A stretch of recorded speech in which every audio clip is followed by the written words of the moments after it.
So today I have this wonderful opportunity to be in the Sri Aurobindo Ashram. When you said about depression at work, how do you recognize that and how do you take action that something is not fitting? I was getting into depression. Inner world is the foundation of the outer world.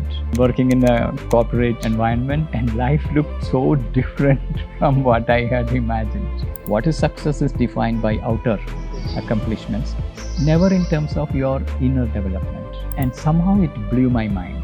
There was an explosion of awareness. Like, wow, this is like a vast ocean of wisdom, giving a panoramic picture of what happened in the past, context in which you wake up.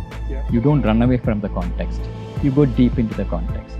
It left me this feeling that I know of this. It seemed familiar territory. It was not a mental choice. It's somewhat like falling in love. The convergence of psychology, physics, and now spirituality and other dimensions for you started to come together. We have Paleolithic emotions, medieval institutions, and God-like technology. So in ancient India, we had learning classified into two domains. You can't bring yourself to work, even if you know that you can do it. Why do you feel that today is the need for that psychological shift? The world is moving from the age of reason. We are discovering that outer physical problems are the root lies in. I'm Nitin Dua, a career and mind health coach. In this part of the podcast with Manoj Pavithran sir, co-founder of Purnam, we'll explore his early days, what was growing up like, how was his days in the corporate and how he got into depression. How does one recognize depression at work? And more importantly, shift from there.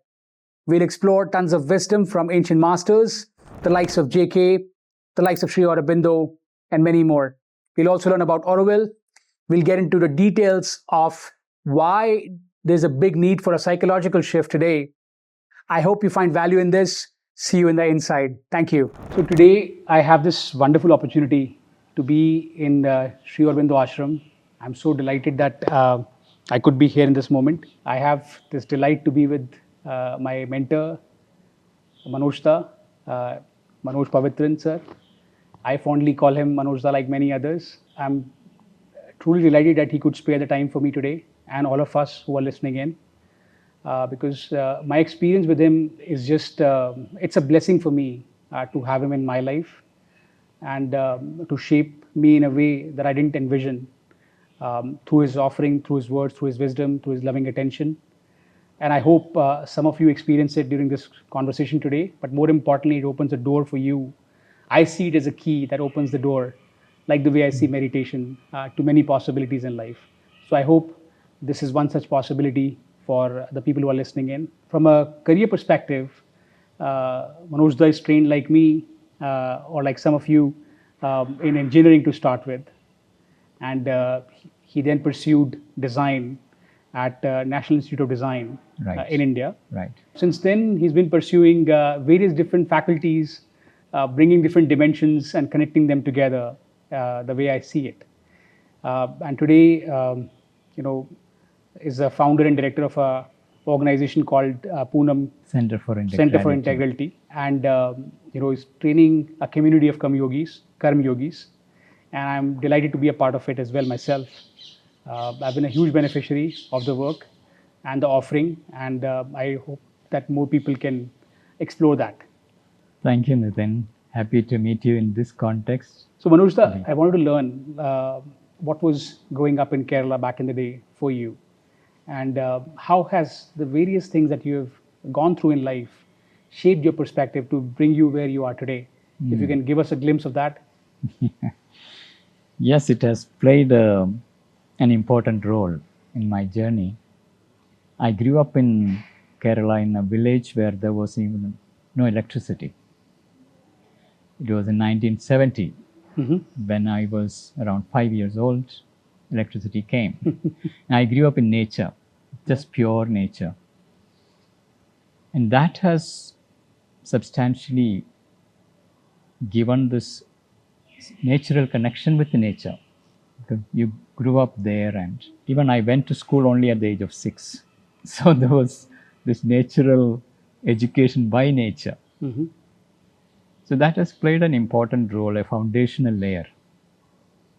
And later, I did the normal schooling and, like everyone else, doing the regular stuff. Sure. And then going for engineering.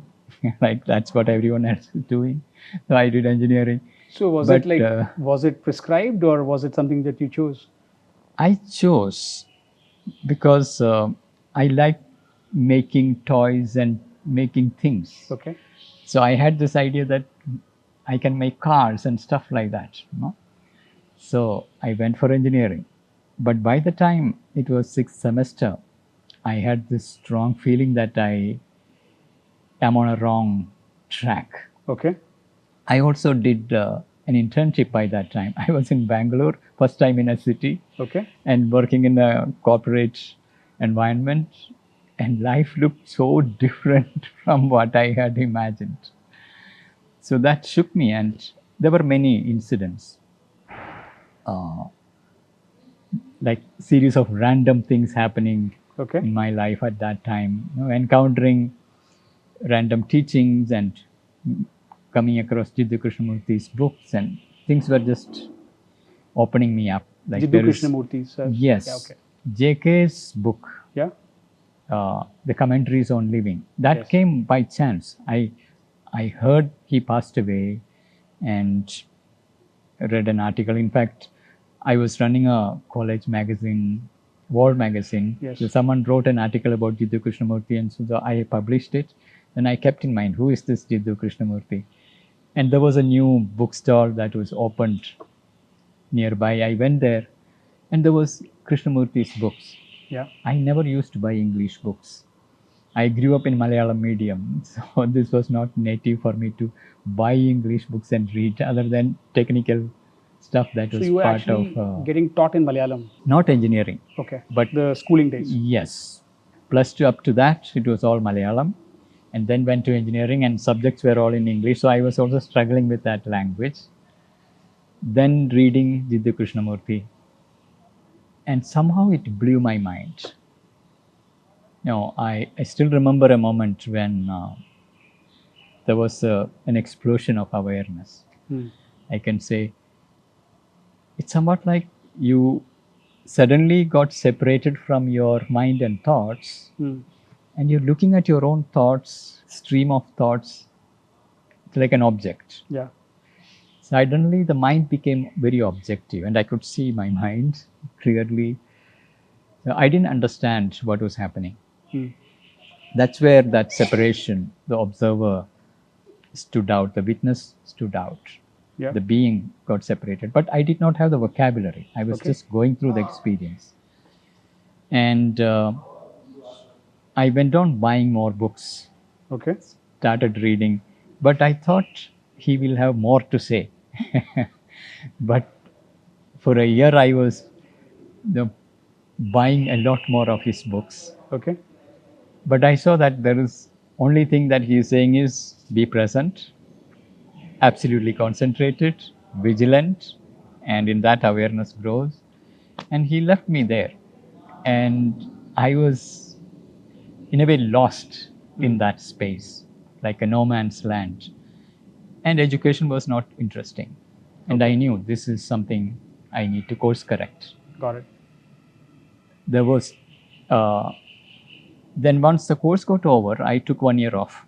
I need to figure this out. I lost my way. I need to figure things out. But Krishnamurti gave no clue other than just being aware. And that's when I came across Tao physics, the turning point, all that. That was pointing towards Eastern wisdom. Okay. And I had no idea what was Eastern wisdom. So what was that again, the physics thing that you said? The Tao of physics. The Tower of Physics. The Tao. Tao. Yeah. Okay. Of physics. What is that? I'm sorry, I'm not the aware way of of physics. that. The way of physics. Yeah. Okay. Where he was tracing how the frontiers of science is opening to the dimensions beyond the physical, and resembling more and more the Eastern wisdom. Okay. So there was a kind of a convergence, a meeting point emerging, and the world in a way transitioning into that entry, into that integrated perspective. So that gave me a new perspective. But I was fascinated by what is Eastern wisdom. Okay. And I had no idea. And Krishnamurti was rejecting everything from the past. Okay. No teachers, no gurus, nothing. So it was not very helpful. Luckily, at that time, I came across Swami Vivekananda. Mm-hmm. He blew my mind. Again. Yeah, that was really a shocker. And he taught me this difference between religion, spirituality, and the human potential, our evolutionary potential, consciousness, development of it. That really gave the what is Eastern wisdom, that answer came. Okay. So then yoga was natural Sure. sequence coming out of it. And through that, then I was then reading masters and Sri Ramakrishna Paramahamsa, Jiddu Krishnamurti, no, Osho, and then also then I came across Sri Aurobindo. Okay. That too again randomly. But once I started reading Sri Aurobindo, like wow, this is like a vast ocean of wisdom, giving a panoramic picture of what happened Mm-hmm. in the past to what is emerging in the future. So even the future, something to look forward in terms of an evolutionary future. Yeah. That became incredibly grounding, fascinating, and then I have never looked back. So meanwhile, I got admission to NID. After 1 year, I got admission to NID and I did further studies. And then these two were running parallel, my exploration of Sri Aurobindo and design studies. And meanwhile, I was course correcting. Yeah. I used to love painting. So if you bring art and engineering together, you get design. Yes. That's how I went into design. I was doing production engineering. So I thought, what am I mass producing? It is a product. So I did product design. Okay. What I learned from Sri Aurobindo is also the context in which you wake up. Yeah. You don't run away from the context. You go deep into the context. Mm-hmm. So I wanted to trace. So I went into product design. And in product design further, I went deeper into product semantics and how products are all an ecology of meanings, an ecosystem of meanings, and we are creating meanings. And they are all products are responding to human needs. And that's when the hierarchy of needs, all that came into picture. And slowly it merged with psychology. And then psychology and spirituality started merging. Okay. And I worked only for a year. Okay. I had this idea that I should work for some time, make some money, and then continue my passion. Till that point, I did not consider spiritual life as anything central. It was still fascination with the subject. But once I started working, I saw that I was selling my skills for money. And I couldn't bear that. And something in me was absolutely no. And also the industrial context in which could see the exploitation of people, the way people were living, it was not making any sense. So I was getting into depression. Okay. And I knew this is not going to work for me. So then I resigned. So depression while you were doing the design work? Right. I just couldn't face myself. Something else was growing inside me and I was not doing, I was selling myself for money. And I was bound by money. Yeah. Money was the jail. Sure. Not by which you're tied. So I wanted to be free. So I said, done. I'm resigning. And luckily at that time, I came in touch with a guru who was in Fernhill, Ooty, Tamil Nadu. Okay. Whom I knew during childhood. I had read his articles and so I wrote to him. He said, come. So I went and stayed in an ashram. It was like Advaita Vedanta traditional ashram, very small ashram, beautiful experience. I lived there for 10 months. Okay. And that gave me a taste of what it means to be in an ashram. And I felt this is also not my place. That's when I came across Auroville. Okay. I came to Auroville to visit, and the moment I came, I knew this is home. And then I went back, packed, and came to Auroville and settled in 95 in Auroville. Yeah. So since then, it's really like home, No, that's Karma wonderful. Yoga space. I mean, I have my own story for how I got pulled to Auroville back in the day. I mean, in fact, back in 2010, I used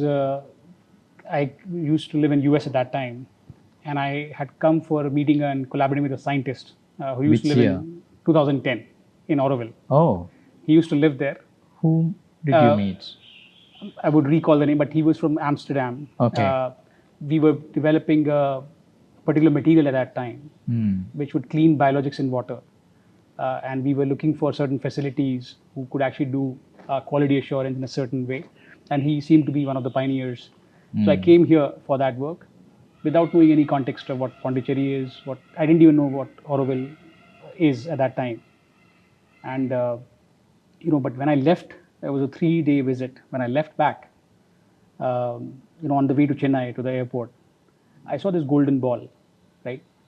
And I was fascinated by the ball like a child, like something Matri Mandir, right? So I didn't know what it was until a lot later, but it seemed like a sphere, and it had some pull for me that I couldn't really fathom because I had a time to reach the flight by, but on the way I would see like there's this thing which is fascinating me, and it left me this feeling that that I know of this.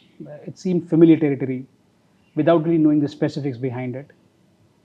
I left, but I always had this feeling that that I shared my wife, in the last 10 to 15 years, that I would want to go back to Pondicherry at some point.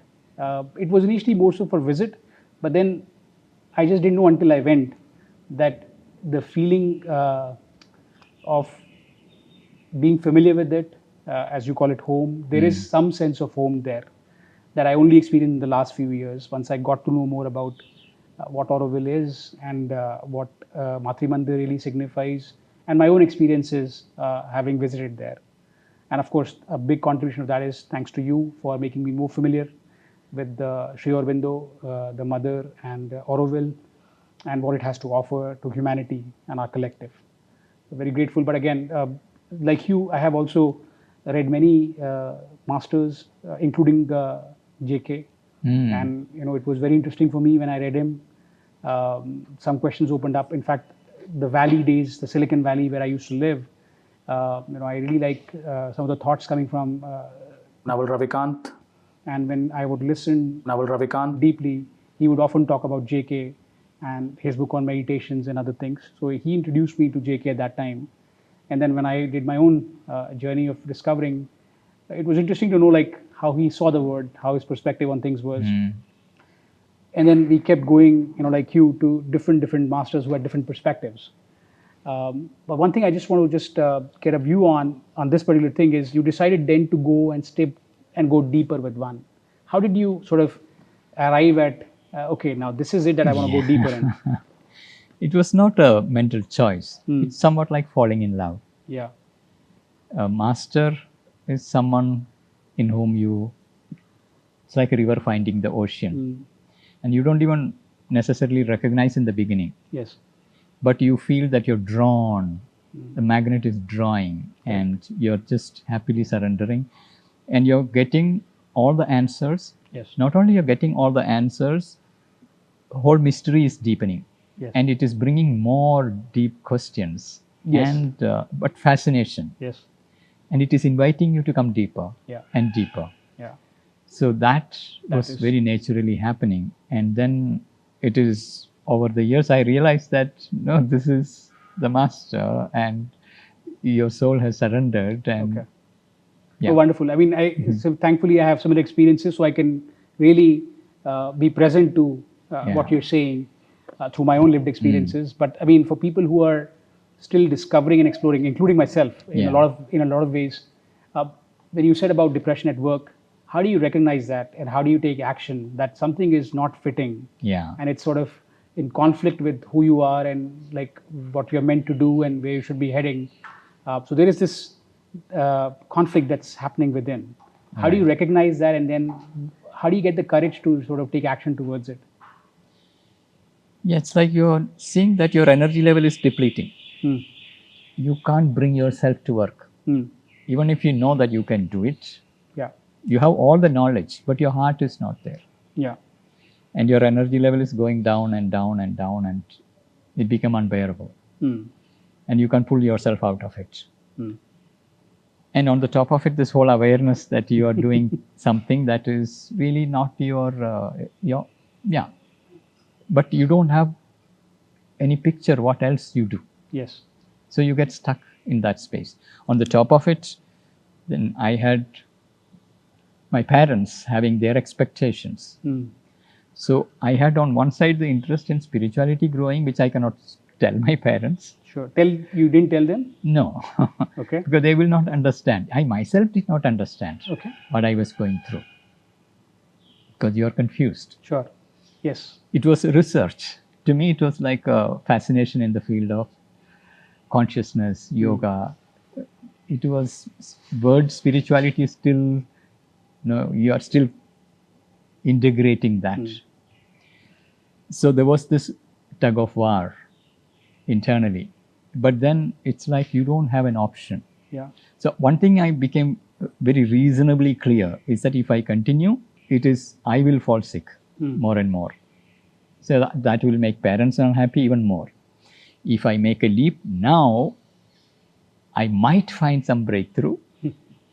Parents may be upset for now, but down the line, they may be happy. I have a fair chance to make it. So it's still like charting the unknown. Yeah, you are charting the unknown, making a leap into the unknown, purely based on faith. Yeah. And this is where the master's presence helps. Yes. Without a master, you can't make that leap. So his wisdom was very clear. When you have something calling from within, even if you don't know the steps ahead, they will start to emerge. You have to let go of the past and make the leap, and path will show. And Krishnamurti also was saying, no, the truth is a pathless land. You have to walk in and make the path. So no, so it's very humbling to know. I mean, I know today now, after so many decades of this journey that you just described, and the wisdom that you have garnered, and the various things that you have developed, and the skills that you have developed in the process are just commendable. But just bringing it back to where it started, and the possibility that lies for each one of us is immense. Because when I was listening to you being fully present, at some level I could also see myself during the time when I had similar confusion. I had similar feelings of being stuck, being stressed, really the mind playing for me as well, and then getting into depressive thoughts and just not being sure how do I proceed from here. Right. And thankfully the grace and the wisdom and other things pulled me through. And then you took action and developed the new skills that you require to sort of persevere, be resilient, and then more importantly discover your potential. So that's really the dark night of the soul. Walking through that without clarity, and it's a period of confusion, pain, suffering, loneliness, because no one else understands. You can't also explain to other people. So I was getting cut off from all my friends because I wanted to be just alone, because everyone else is trying to pull you back and trying to save you. Absolutely. So I think one thing that you said, the convergence of psychology, physics, and now spirituality and other dimensions for you started to come together. I was actually with a group of students, sometime back 2 weeks ago, and I was referring to Carl Sagan, one of these astrophysicists, who said, universe comes in different subjects. To discover its mystery, you really have to understand all subjects, and you have to charter both the known and the unknown. And I saw it in action, between ancient wisdom to science to psychology to biology in play. And something that you started to speak about, and I've heard from you previously, that you have made me more deeply aware, and I thought this would be a good opportunity to understand it more deeply, this need for psychological shift that today we are living in. We of course see the social media, the tech, and where we are today as a collective with the material world that we live in. And then there is this other side where there is a big bridge to sort of go towards, where there is deep contentment and peace and sort of ananda and other things of that nature that people have longing for, but also have that's sitting deep down somewhere. But that bridge has to be climbed and psychological shift has to happen, is the way I see it. I think you also made me aware of that. But I wanted to use this opportunity now to go deeper in that. Why do you feel that today is the need for that psychological shift? Do you, first of all, feel that? Do you? That's the absolute central movement.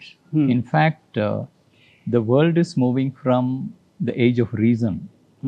The last 300 years was the age of reason, objectivity, rational intelligence, and its creativity. Yes. It was amazing. The incredible scientific, technological progress that humanity made, entirely the power of reason. Yes. The age of reason. But age of reason is now already transitioned into subjective age, where we are no more looking at a student as an object. There is a psychological reality of the student. Even healing, we are looking at psychological dimension. Psychosomatic, more and more we are discovering that outer physical problems are, the root lies in psychology. And there is a psychological development of the student and the healer, our adults. So that whole dimension is coming into focus. Yeah. Till now, everything was focused on studying the world outside. Our entire education was about studying the world outside, its technologies, its economy, its laws, and biology, chemistry. Everything is outer nature. That was the study. Psychology was a specialized subject for people, not for everyone to look inside oneself and understand what is going on inside. What is the landscape? What is the dynamics there? Until there was a trigger, until there was an intervention required. Right. It is left to chance. And those who are blessed with some degree of self-awareness and a context that supports, they understand it a bit more. Vast majority of focus is exclusively outwardly turned. What is success is defined by outer accomplishments, never in terms of your inner development. So that transition is now happening. And more, the study of human nature and human psychology is coming into picture. Even whole marketing is based on psychology. Even stock market is running on psychology, manipulation of human psychology. So even for the external needs, even selfish reasons, study of psychology has become a central focal point. Yes. But we are looking at psychology from the point of view of evolution of consciousness and spiritual growth. And this is where the Eastern wisdom come into picture, going beyond psychology to spirituality. And there is a fundamental difference between the two. And that's what is more and more central. So in ancient India, we had learning classified into two domains, Paravidya and Aparavidya. We study about the world. That's one. Then you study about the inner world. And inner world is the foundation of the outer world. So diving deep into the inner world and discovering its foundation and building from that foundation, this is more and more critical. Even when we look at global challenges, whether it is climate change or all kinds of difficulties, health crisis, and everything that is happening, behind it is there is all the systems that are generating it, economic system, political system that is generating all this kind of stuff. But behind the system is our consciousness that designed the systems to do this. So understanding ourselves and correcting it there, that has become more and more central. Otherwise, we are going to destroy ourselves. It's like children playing with guns, right? That is going to, and it's already very, very violent. So it's like someone was saying, we have Paleolithic emotions, medieval institutions, and God-like technology. And the technology is so powerful, but human nature is so crude. So a selfish, crude, ego-bound human nature working with such a powerful technology become more destructive. So it's an urgent need to understand human nature and transform it. How do you then see AI as one of these godlike technologies that is available in the modern context, and of course with the crude nature that you said, and we see it in action across different parts of the globe.